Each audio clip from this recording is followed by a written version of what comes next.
Hello family and friends. We're experimenting with the helmet-mounted GoPro camera here, and there's a lot of experimentation, a lot of moving parts. We're going to have to see how all this is going to play out, so sorry for the selfie here, but I need to check to see if the camera's on, and I don't know any other way to do it. So we got that going. Looks like it's on. That little red light there says it's going. So now we're heading back outside. And also an experiment is the new remote mic that I'm using, all the way from China, where so much electronics are. And it's not the fault of the Chinese, it's the fault of the dude who's trying to make it all work. So bear with me while we finish our suit-up procedure here, while I slowly melt. Today is December 9th, 2014, winding down the year. And a while ago I promised family and friends that we'd go on a motorcycle ride together. And this is exactly what we're going to do now. There are a number of issues that have to all come together for this to be a shared experience. So bear with me, that shared experience may vary a lot in the eyes of the beholder, or the eyes of the sender, which would be me. I intend this to be sort of a preliminary. I'm going to put together a little more fundamental approach to taking a ride on a motorcycle, but this is the first time to try and use the GoPro, the remote mic, all manner of thing. So we flip up the kickstand, put the key into the on position, wait for the dashboard to go through its lovely little set of activities there, and push this down, hit the start button, and we got ignition. I am wearing a helmet-mounted GoPro cam. It's on an older helmet that I purchased from a young man here. There we go into first gear. Ready to go?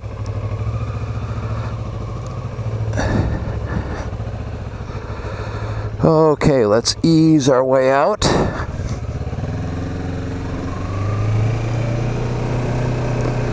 And we're in the hood, so we're going to take it easy. Get used to riding along. Like I say, we'll do maybe 20 minutes or so here together, all as a group, and see how it all turns out.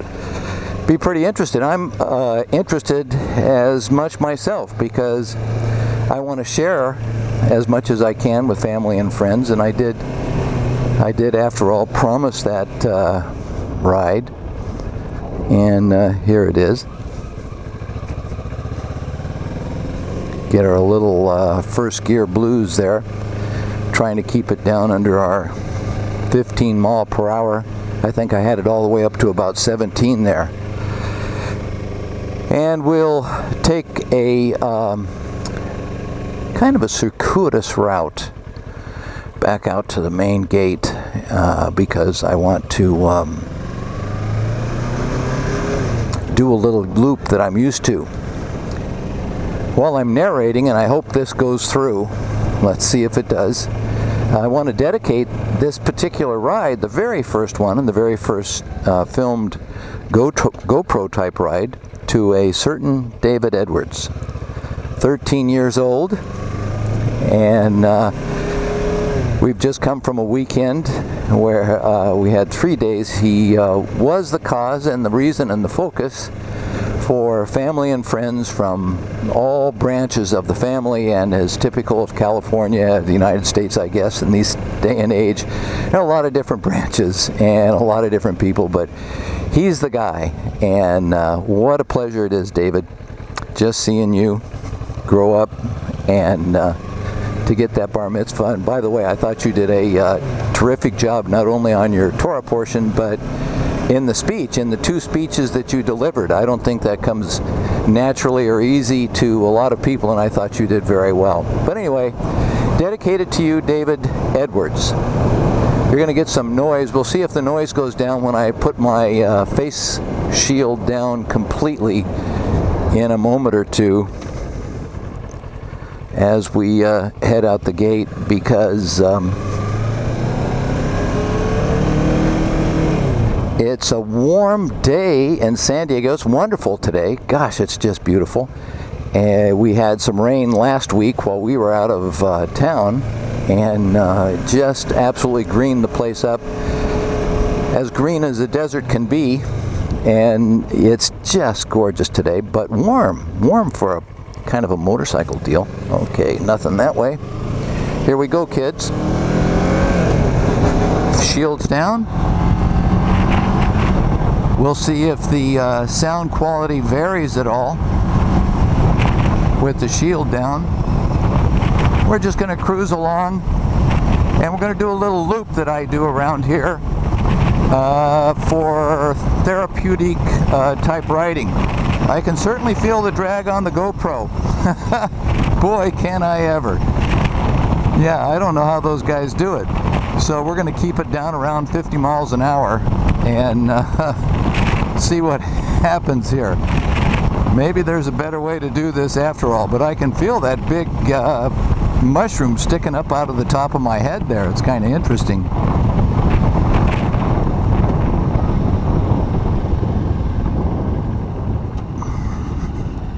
Looking down at my new G Pro gear indicator, which I installed this morning after having, as it turns out, green light, after having erroneously informed the selling company that the first one they had sent me was incorrect, which was incorrect. It was actually the right one. I had disassembled the mating piece incorrectly, and that therefore caused the confusion.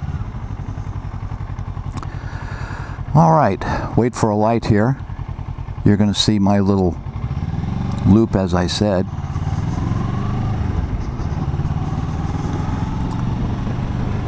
Hopefully this is recording and you'll get a lot of this. And hopefully you'll understand what is such fun about riding a motorcycle altogether. And hopefully it will record, and hopefully the sound works, and hopefully the video works, etc., etc., etc., as Yul Brynner said in The King and I. Going down San Dieguito Canyon Road, over to my right, San Luis, over to my left, San Luis. Cracker up into 6th gear here, just kind of cruise along.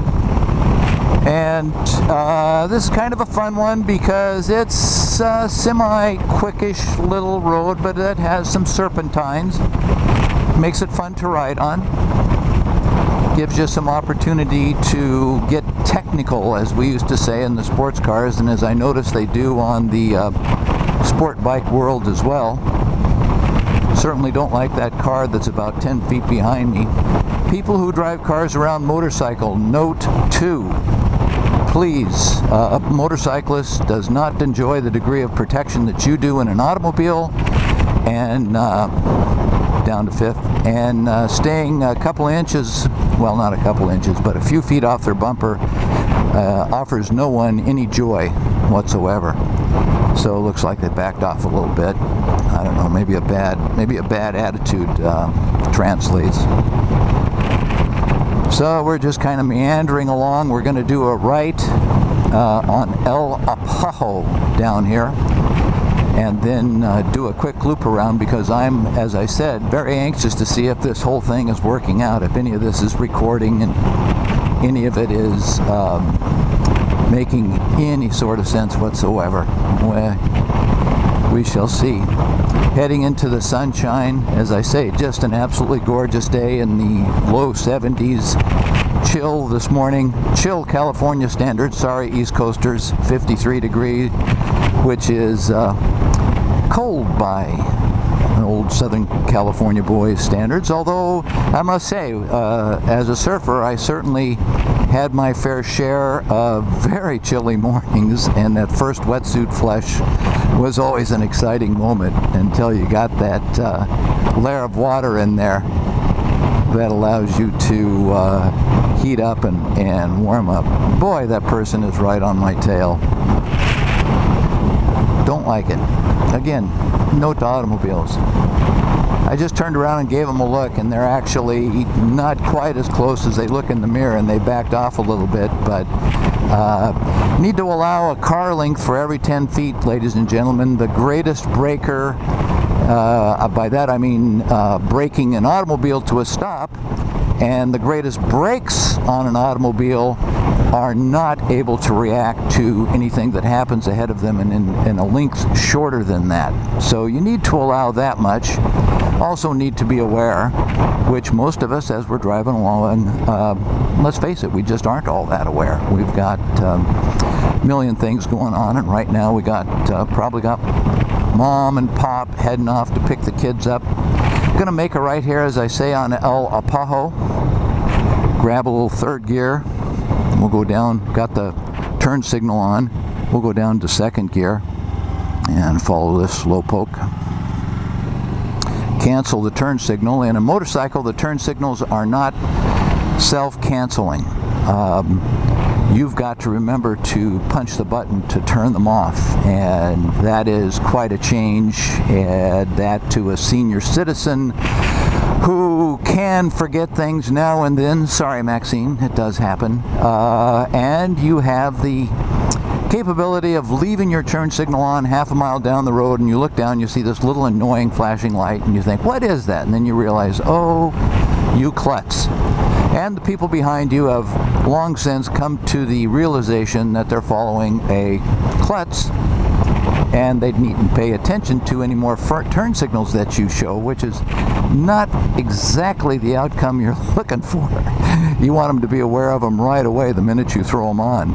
So that is a way you do it. By the way, we're doing a little counter steering here on a motorcycle, getting down about a, I was going to say 30, 40 degree, 35 degree, I'll say, lean angle. I'll have to check that, but I think that about that. Here's a guy. Let's see if he waves. Let's see if he's a cool guy.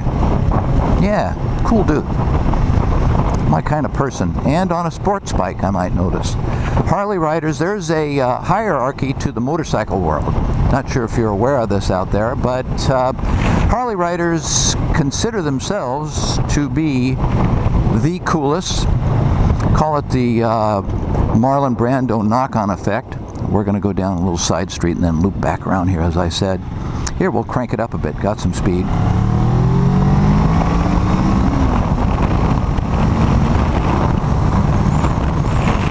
Whoa, as I said, I can really feel that wind on that camera. Oh my gosh, it is so funny. That little chunk of plastic and highly expensive silicone. Oh baby, I can feel that against the wind, and it wants me to tilt my head up, which is not the aerodynamic, proper aerodynamic positioning. Okay, we're going to make a right here. We're going to need to come to a stop. We will have to come to a spot as well, but mostly a stop. So, as I was saying, the Harley riders are those are the cool guys in the motorcycle world, or at least they consider themselves the cool guys in the motorcycle world.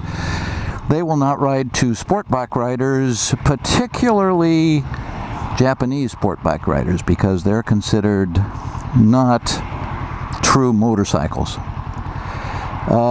Sport bike riders, Japanese, Italian, German, will typically, here we gotta go here,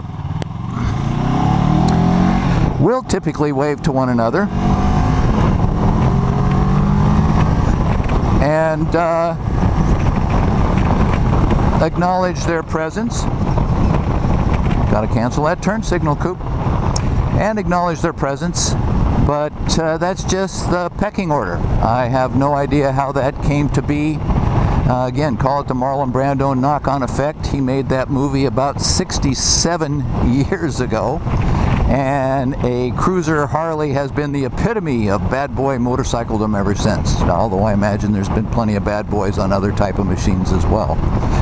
So we're going to run this up, just up the road here, and we're going to capture a quick right turn and head back on this little loop. And then we're going to put the machine on the computer and see if it does work out. And we'll flick around. Ooh, I don't like branches on the road. Not a good thing. Be aware. By the way, for all you motorcycle riders, car riders, you need to focus on a turn. When you're focusing on the turn, the tendency is to focus on that turn 10 feet in front of your car, and that is not the optimum. 10 feet in front of your car, there is nothing you can do about it. You're already past the point where any corrective steering, counter steering, understeering, whatever, is you're already past that spot. You're moving along even at a relatively low rate of speed fast enough that you can't correct anything that's right there. So you need to look out. You need to be, depending upon your speed, of course, again, going back to that car link. Here's where we turned right before. Let's see if this person sees us. Yes, motorcycle safety tells us never take that for granted. But you need to be looking, you know, gosh, maybe anywhere from 100 to 250 feet, or imagine guys in MotoGP or Grand Prix racing are looking even further than that.